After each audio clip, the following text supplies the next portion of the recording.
আসসালামু আলাইকুম। আমার ইউটিউব ফ্যামিলির সবাইকে জানাচ্ছি অনেক অনেক শুভেচ্ছা।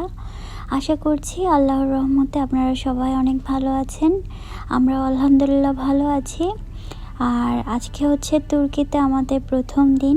প্রথম দিনের সব কিছুই আজকে ডে 1 বলা যেতে পারে। তো আজকের দিনে যা যা করব, কোথায় কোথায় যাব, সব কিছুই আপনাদের জন্য আমি ক্যামেরা বন্দি করেছি। আশা করছি আপনাদের ভালো লাগবে। তারপরও ভালো লাগা খারাপ লাগা যে কোনো কিছুই মতামত আপনারা জানাতে পারেন। আপনাদের প্রত্যেকটা কমেন্টে আমি খুব মনোযোগ দিয়ে পড়ি। আর আপনারা শুধু ইউটিউবে ভিউয়ার না, আমি আপনাদের সবাইকে মনে করি এক একজন এক এক রকম ফ্যামিলি মেম্বার আমার কাছে। কেউ আমার আন্টির মতো, কেউ আমার বোনের মতো, কেউ আমার ভাবির মতো। তা আমার রিলেটিভরা আসলে সবাই আমার কাছ থেকে দূরে থাকে। ইভেন আতিফার ফ্যামিলিরাও সবাই মোটামুটি দূরে দূরেই আছে। আগে একটা সময় কাছাকাছি ছিলাম, এখন আমরা সবাই দূরে দূরে থাকা হয়। তো আপনাদের সবাইকে আমি খুব আপন করে দেখি, আর আমি এটাও বিশ্বাস করি যে আপনারাও সবাই আমাকে খুব ভালোবাসেন এবং আপন করে অনেক কিছু শেয়ার করেন। তো চলুন আজকে কী কী করছি সেটাই শেয়ার করছি।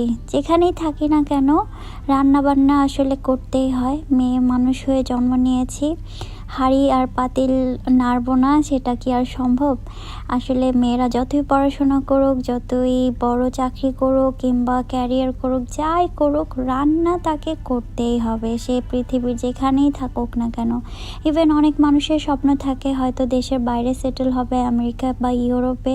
সেখানে গেলে তো আপনাকে নিজের কাজ আরও বেশি করতে হবে। আমরা ইন্ডিয়া বা বাংলাদেশে হয়তো বা হেল্পিং হ্যান্ড পেয়ে যাই খুব সহজেই, কিন্তু যারা ইউরোপ বা আমেরিকার মতো দেশে থাকে সেই সব জায়গায় আসলে কাজের লোক বা হেল্পিং হ্যান্ডটা পাওয়া আসলে দুঃস্বপ্নের মতো কি অসম্ভব। তো এখানেও রান্নাবান্না করতে হচ্ছে। আমার নানু একটা কথা বলতো, ছোটোবেলায় নানুর মুখে শুনতাম যে ঢেকি স্বর্গে গিয়েও ধান বনে। অর্থাৎ যেখানেই যাক না কেন মেয়ে মানুষকে আসলে হাঁড়ি পাতিলের সঙ্গে সম্পর্কটা রাখতেই হয়। তো আতিফার বাবা হচ্ছে খুব ঘরের খাবার খেতে পছন্দ করে, বাইরের খাবার বেশি একটা পছন্দ করে না। আর তুর্কির খাবারটা তো একটু অন্যরকম। আতিফার বাবা মেইনলি হচ্ছে বাঙালি খাবার খেতে বেশি পছন্দ করে। তো আমাকে বললো যে তুমি একটু ডাল ভাত রান্না করে দাও, আমরা দুপুরের খাবারটা বাড়িতে খাবো রাতে, আর হচ্ছে কখনো কখনো সকালের খাবারটা বাইরে করব। তো আমি আসলে আতিফার বাবার কমফোর্টের জন্যই রান্নাবান্নাগুলো করছি। আর এখানে হচ্ছে সব কিছুই নিয়ে এসেছিলাম দুবাই থেকে, যা যা প্রয়োজনীয়। তার মধ্যে পেঁয়াজ চপিং করার জন্য একটা গ্যাজেট নিয়ে এসেছিলাম, সেটা কিন্তু খুবই হেল্প করছে আমাকে। মানে ইজিলি হচ্ছে পেঁয়াজ দিয়ে দুটো টান দিলেই পেঁয়াজগুলো গ্রেড হয়ে যাচ্ছে। তো এখন আমি ডাল রান্না করব। ডাল রান্নার তো নর্মাল প্রসিডিওর সবাই পারে। আমি আসলে এইভাবেই ডাল রান্না করি।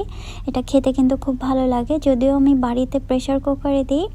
আজকে এখানে এমনি পাতিলে বসাবো, হাতে মেখে হচ্ছে আমি ডালটা বসাই সব ধরনের মশলা দিয়ে।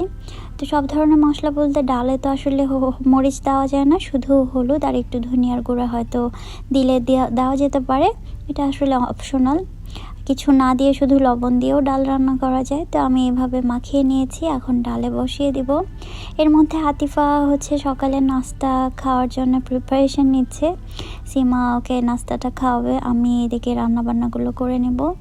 ডাল বসিয়ে দিচ্ছি। আজকের আসলে লাঞ্চের মেনু থাকবে চিকেন, ডাল আর একটু বেগুন বড়া করব আর ভাত রান্না করব বাস। কারণ দুপুরে খেয়ে আমাদেরকে বের হতে হবে। তার জন্য আমি এখন চিকেনটাকে ভেজিয়ে নিচ্ছি। গতকালকে চিকেনটাকে এনে রেখেছিল। আর এই দেশের চিকেন কিন্তু খেতে খুব সুস্বাদু আর খুবই ফ্রেশ পাওয়া যায়। আর এটা একটা ফ্রেশ আস্ত চিকেন ছিল, তো সেটাকে কেটে নিয়ে এসেছিল আতিফার বাবা। তো ফ্রিজে রেখেছিলাম রাতে, এখন রান্নার জন্য এটাকে একটু ভিজিয়ে নিচ্ছি কারণ বরফ হয়ে গেছে। তার মধ্যে আবার অনেক কাজও আছে, যেমন রেডিও হতে হবে, আতিফাকে গোসল করানো, রেডি করানো। তার মধ্যে এই যে আরও একটা জিনিস আপনাদের সঙ্গে শেয়ার করছি। আপনাদেরকে তো হয়তো বলেছিলাম যে তুর্কিতে জ্যামগুলো আসলে খুবই সুস্বাদু হয়।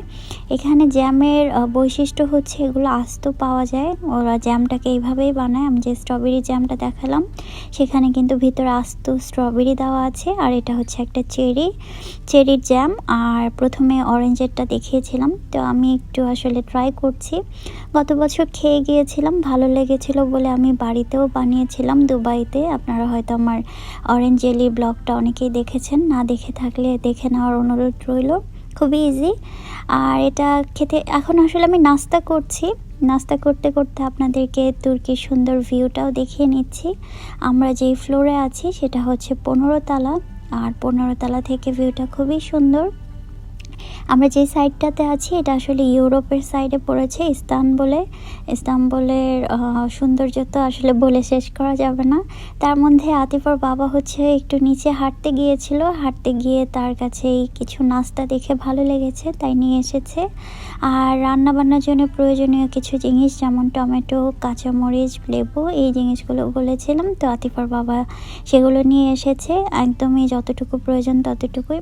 তার মধ্যে 2 পিস বেগুন, 1 পিস বড় কাঁচামরিচ আর টমেটো আর লেবু। আর আতিফা হচ্ছে তুর্কির সৌন্দর্য উপভোগ করছিল ব্যালকনি থেকে। তার মধ্যে আমি যাওয়াতে আবার সে আমার সঙ্গে ঘরে এসে বায়না করছে যে বাইরে হাঁটতে যাবে, কিন্তু আমি তো এখন বাইরে যেতে পারবো না, সেও বুঝতে চাইছে না। তো তাকে আসলে খুশি করার জন্য একটু বাইরেটা দেখানোর জন্য চেষ্টা করছি। করিডোর থেকে আবার ফিরে আসব। তার মধ্যে সে যে জুতাটা পরেছিল সেই জুতাটা ওর একটু লুজ হচ্ছে, অর্থাৎ সাইজে বড় ছিল। তখন ওকে আমি এক্সকিউজ দেখালাম যে চলো বাসা থেকে জুতা চেঞ্জ করে আসি। আর ছোটো বাচ্চা আসলে কোনো রকমে একটু ভুলিয়ে নিতে পারলে পরবর্তীতে জিনিসগুলো ভুলে যায়। এর মধ্যে আমার ডালটা হয়ে এসেছে। এখন ডালটাকে একটু বাগার দিয়ে নেব রসুন কুচি আর শুকনো মরিচ দিয়ে। আতিফা বুড়ি বারবারই হচ্ছে বাইরে চলে আসছে, কারণ তার কাছে ঘরের থেকে হয়তো ব্যালকনিটাই বেশি ভালো লাগছে। কারণ দুবাইতে তো আমরা এই সময় ঘরের বাইরে যেতে পারি না, প্রচণ্ড রোদের তাপ। আর এখানে উইন্টারও না আবার সামারও না, একটা সুন্দর একটা আবহাওয়া বলা যেতে পারে।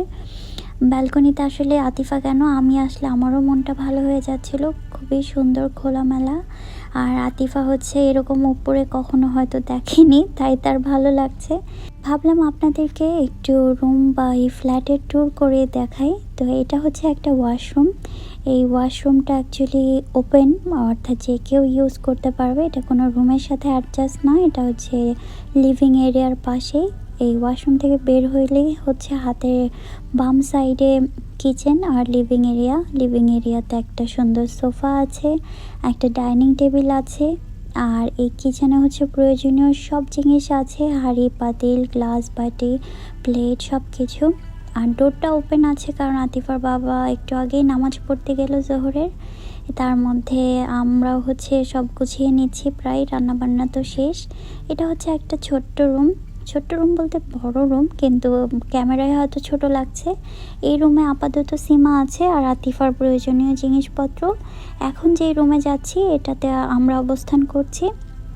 এই রুমটা কিন্তু ভীষণ সুন্দর, কারণ এটার চারদিক থেকে খোলামেলা। এখানে 2টো জানালা, একটা ব্যালকনি আছে। আর প্রয়োজনীয় যে ফার্নিচার সেই সব কিছুই আছে, বেড, আলমারি, ড্রেসিং টেবিল। এর বাইরে এক্সট্রা কোনো কিছু নেই। আসলে রুমগুলো একটু ফাঁকা রাখলে মনে হয় বেশি ভালো লাগে। দুবাইতেও আমাদের বেডরুমটা আমরা একটু ফাঁকা রেখেছি, হাজিবাজি কোনো জিনিস রাখিনি। আর দেখতে পাচ্ছেন ইস্তানবুলের আকাশটা কত সুন্দর। বাংলাদেশ ছাড়া পৃথিবীর অন্যান্য দেশের আকাশগুলো কেন জানি খুব সুন্দর আমার কাছে মনে হয়। যাই হোক, আর এটা হচ্ছে মমি অ্যান্ড আতিফার ডায়েরি। এই ডায়েরিটা সবসময় আমার সাথে থাকে, আমি যেখানেই যাই না কেন, কারণ এই ডায়েরিতে আপনাদের সুন্দর সুন্দর কমেন্টগুলো আমি লিখে রাখি। আমার যখন মন খারাপ হয় বা ইন্সপিরেশনের দরকার হয় তখন এই কমেন্টগুলো পড়ি, আপনাদের নাম সহ কমেন্টগুলো লিখে রাখি। এটা আসলে আমার ভীষণ প্রিয় একটা জিনিস। আর এটা ড্রেসিং টেবিল। এটা হচ্ছে একটা ওয়াশরুম। এই ওয়াশরুমটা আসলে বেডরুমের সাথে অ্যাটাচ। এটা আসলে যেহেতু মাস্টার বেডরুম তার সাথে ওয়াশরুম থাকবে, এটাই তো স্বাভাবিক। কিন্তু ওয়াশরুমের টাইলসগুলো কিন্তু ভীষণ সুন্দর, মার্বেল টাইলস, রিয়েল। আর এই 2টো রুম তো দেখলেন এখানে, অর্থাৎ 2টো বেডরুম, 2টো বাথরুম আছে, একটা লিভিং রুম আর অ্যাটাচ ওপেন কিচেন। তার মধ্যে সকালে যে নাস্তা এনেছিল আতিফার বাবা, সেই নাস্তাগুলোকে ফ্রিজে রাখবো বলে নিয়ে যাচ্ছিলাম, একটা অ্যাক্সিডেন্ট ঘটে গেল। আর সেই সাথে সাথে আম্মুর একটা কথা ভীষণ মনে পড়ে গেল, কারণ আমি ছোটোবেলায় এই ভুলটা বারবারই করতাম। দেখতেই পাচ্ছেন হাত থেকে পড়ে গিয়ে খাবারটা নষ্ট হয়ে গেছে। এর কারণ কিন্তু আমারই দোষ, কারণ আমি এক হাতে ধরেছিলাম, আরেক হাতে মোবাইল ছিল। আর আম্মু সবসময় বলতো যে 2 হাত ব্যবহার করে কাজ করবে। এদিকে চিকেন রান্না করতে যাচ্ছিলাম, আতিফা হচ্ছে আমাকে টেনে টেনে বারবার নিয়ে যাচ্ছিল অন্যদিকে। ও চাইছিল যে আসলে বাইরে যাবে, যেহেতু নতুন পরিবেশ, ওর কাছে একটু মনটা হয়তো বা বসছে না, ও নিজের বাড়ি হয়তো খুঁজে বেড়াচ্ছে। চিকেনের মধ্যে যে ডিমটা দেখতে পাচ্ছেন, এই ডিমটা আসলে সকালে সিদ্ধ করা হয়েছিল, কোনো কারণে খাওয়া হয়নি। তো ভাবলাম যে নষ্ট করে কী লাভ, চিকেনের সঙ্গে দিয়ে দিই। চিকেনটাকে আমি কষায় নিচ্ছি, তার মধ্যে বেগুন বড়াটা হয়ে গেছে প্রায়। আর কিচেনটা দেখতেই পাচ্ছেন অনেকটা ময়লা হয়ে গেছে, একটু পর অবশ্য সীমা সব পরিষ্কার করে নেবে। এখানে ফ্রিজ থেকে শুরু করে প্রয়োজনীয় সব কিছুই আছে। আর আতিফাকে হচ্ছে সীমা দুপুরে খাবার খাওয়ানোর চেষ্টা করছিল। আর ওর খেতে মিনিমাম 3 ঘন্টা লাগে, 5 থেকে 6 নলা সে 3 ঘন্টায় খায়। এটা নিয়ে আমি খুবই দুশ্চিন্তায় আছি, এর কোনো সমাধান থাকলে আপনারা জানাবেন। আর ভুল তো করেছি আগেই, সেটার মাসুল এখনও দিচ্ছি। ও স্ক্রিন দেখে খেয়ে অভ্যস্ত হয়েছে, এখন আর সেটা চেঞ্জ করতে পারছি না। ইনশাল্লাহ আর একটু ধৈর্য ধরতে হবে, আর একটু বড় হলে হয়তো ঠিক হয়ে যাবে। এর মধ্যে আমি আমার কিছু কাপড় ওয়াশিং মেশিনে দিয়ে দিলাম। প্রয়োজনীয় কিন্তু সব কিছুই আছে এই ফ্ল্যাটে, কারণ আত্মীয় স্বজন সবাই আসে, এখানে থাকে, প্রয়োজনীয় জিনিসগুলো আগে থেকেই ছিল। তার মধ্যে আমার চিকেনটা অন্য একটা চুলায় বসিয়ে এই পাশে ভাতটা বসিয়ে দিয়েছি। ভাত রান্নায় কিন্তু আমার একটু প্রবলেম হয়, আমি আসলে ঠিকঠাক পরিমাপ করতে পারি না, হয় নরম না হলে শক্ত হয়ে যায়। কিন্তু আজকের ভাতটা খুবই সুন্দর করে রান্না হয়েছিল। তার মধ্যে গোসল টোসল করে চুল শুকানোর জন্য একটু ব্যালকনিতে বসেছি। আর দেখতে পাচ্ছেন যে কি সুন্দর হাওয়া বইছে। আর এরকম সুন্দর পরিবেশটা কিন্তু আসলে আমরা দুবাই উপভোগ করতে পারি না, কারণ দুবাইতে এত বেশি গরম থাকে, বাইরে যাওয়ার কথা তো কল্পনাই করা যায় না। বর্তমান যে সময় আছি সেখানে দুবাইয়ের থেকে টার্কির তাপমাত্রা কিন্তু ভীষণ ভালো। এখানে এখন সামার চলছে, অর্থাৎ ওদের সামার আমাদের দেশের উইন্টারের সমান কিছুটা। খুব সুন্দর পরিবেশ। তার মধ্যে এখানে একটা মেট্রো স্টেশন আছে ফ্ল্যাটের নিচে, দূরে দেখতে পাচ্ছেন একটা ট্রেন আসলো। ট্রেনটাকে দেখে কিন্তু কিছুটা মনে হচ্ছিল ক্যাটারপিলারের মতো, অর্থাৎ যে বিচ্ছু আছে সেটার মতো করে বিলবিল করে আসলো, আমার কাছে দেখে তাই মনে হচ্ছিল। আর সব সময় হচ্ছে ট্রেনের আওয়াজ শোনা যায়, অন্যরকম একটা অনুভূতি। এই যে একটা সিনেমা হল দেখতে পাচ্ছেন, এটা হচ্ছে আসলে আমাদের ফ্ল্যাটের নিচেই। এইখানের যে এরিয়ার মানুষগুলো আছে, এটা একটা কমিউনিটি, খুব সুন্দর। তো এখানে ওরা এই সামার সিজনটা ওরা খুব এনজয় করে। তো এখানে ওরা একটা ওপেন মুভি থিয়েটার বানিয়েছে, সেখানে যেতে হলে আগে ওদেরকে নোটিস করে টিকিট কেটে রাখতে হয়। এরা হচ্ছে এদের দেশের ইংলিশ মুভি অনেক কিছুই দেখে এখানে। তো কোন কোন ডেতে আসলে ছবি দেখানো হয় এটার রুটিনও দেওয়া আছে। আমরা মোটেও ইন্টারেস্টেড না, তাই এই ব্যাপারে বেশি খোঁজও নেইনি, বাট আসতে যেতে দেখা হচ্ছিল জিনিসটা। এখন খাওয়া দাওয়া লাঞ্চ সব কিছু করে আতিফাকে রেডি করে নিলাম, আমিও রেডি হয়ে নিলাম। আর ওকে জিন্সে পরিয়েছি, কারণ অন্য ড্রেসের থেকে জিন্সটাই একটু কমফোর্টেবল। সাথে ওর জন্য একটা টপসও নিয়ে নিয়েছি, অর্থাৎ সোয়েটার নিয়ে নিয়েছি, কারণ বাইরের হাওয়াটা একটু ঠান্ডা আছে, যদি ওর ঠান্ডা লাগে তখন সোয়েটার পরিয়ে দিব। এর মধ্যে ম্যাডাম হচ্ছে খুব মনোযোগ দিয়ে পড়াশোনা করছিল, প্রত্যেকটা অক্ষর সে পড়ার চেষ্টা করছিল, খুঁজে বের করছিল কোনটা কি। তাই মনে হচ্ছিল যে দেখে সে না কত পড়াশোনা করছে, আসলে কিছুই না, ছোট মানুষ। আর ইনশাল্লাহ খুব শীঘ্রই আতিফাকে স্কুলে ভর্তি করাবো, সবাই দোয়া করবেন। বাড়িতে থেকে থেকে মহিলার সময় কাটে না, এর থেকে ভালো স্কুলে যাওয়াই বেটার। আর বাড়িতে থেকে খাওয়া দাওয়াও শিখতে পারছে না, স্কুলে গেলে সবাইকে দেখে হয়তো খাওয়া দাওয়া শিখবে, প্লাস হচ্ছে স্কুল থেকে ভালো কিছু আদব কায়দা শিখবে, কিছু গুড ম্যানার্স, কিছু ভালো ফ্রেন্ড হবে ওর। সব কথা বলতে বলতে আমরা কিন্তু রেডি হয়ে বের হয়ে গিয়েছি। আর আতিফাকে বললাম তুমি আগে আগে যাও, তো দৌড়ে যাচ্ছিল। আর আপনাদেরকে তো বলেছি যে খুবই হাওয়া, খুবই বাতাস, এখানে দেখতেই পাচ্ছেন অনেক বেশি হাওয়া চলছে। এই ফ্ল্যাটের সব থেকে সুন্দর একটা দিক হচ্ছে এই রাস্তাটা দিয়ে হেঁটে যাওয়া। এই রাস্তাটা ফ্ল্যাটেরই একটা অংশ। আর অন্য সময় আসলে অবশ্য এখানে খুব সুন্দর ফ্লাওয়ার থাকে, আর সেই ফ্লাওয়ারের সুন্দর একটা সুঘ্রাণ থাকে। আমরা ট্যাক্সি ডেকে নিয়েছিলাম, আর সাথে হচ্ছে বেলাল আঙ্কেল আছে। বেলাল আঙ্কেল এখানেই থাকে, বাংলাদেশি। তো বেলাল আঙ্কেল হচ্ছে আমাদেরকে সব কিছু এক্সপ্লেন করে করে নিয়ে যায় সব জায়গায় খুব সুন্দর করে। উনি আসলে অনেক বছর থেকে আছে, উনি এখানে স্টুডেন্ট হিসেবে আছে, ইউনিভার্সিটিতে পড়াশোনা করছে। প্লাস হচ্ছে আমাদের কোম্পানিতে উনি আছেন এমপ্লয়ি হিসেবে। সেই সূত্রে হচ্ছে আঙ্কেল সব কিছু এক্সপ্লেন করছিল খুব সুন্দর করে। এই শহরটা ভীষণ সুন্দর, খুব স্নিগ্ধ, আর এখানকার মানুষজন তো অসম্ভব সুন্দর, ছেলে এবং মেয়ে সবাই খুব সুন্দর। সৌন্দর্য আসলে আল্লাহ মনে হয় এদেরকে খুব ভালো করে দিয়েছে। কিন্তু এখানে ওয়েস্টার্ন কালচার অনেক বেশি, এখানে টার্কিশ পিপলের থেকে ইউরোপিয়ানরা বেশি চলাফেরা করছে। টার্কিশ যারা আছে তারা তো হিজাব পরে, আর যারা ইউরোপিয়ান আছে তারা আসলে হিজাবটাকে মেনটেন করে না। আমরা এখন একটা মলে এসেছি, আর এই মল থেকে সি ভিউ প্লাস হচ্ছে আরও একটা জায়গায় যাব, সেখানে অ্যাকোরিয়াম আছে। তো সি ভিউটা এখনই দেখব না, কারণ এখনও বাইরে একটু রোদ আছে। তো ভাবলাম রোদ থাকতে থাকতে আমরা একটু মলের ভেতরটায় যে অ্যাকোরিয়াম আছে সেখানে ঘুরে আসি। তো সেই দিকেই যাচ্ছি। আর যেতে যেতে একটা কথা মনে পড়লো, আমার এই ব্লগ ঘোরাফেরা সব কিছু দেখে অনেকে হয়তো ভাবছেন আমি খুব সুন্দর জীবনযাপন করছি, কোনো দুঃখ কষ্ট নেই।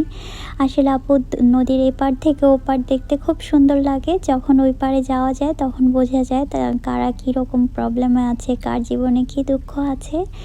তার মধ্যে অনেক আপুই হয়তো কমেন্ট করেছেন এই কথা লিখে, আবার অনেকে হয়তো মনে মনে ভেবেছেন।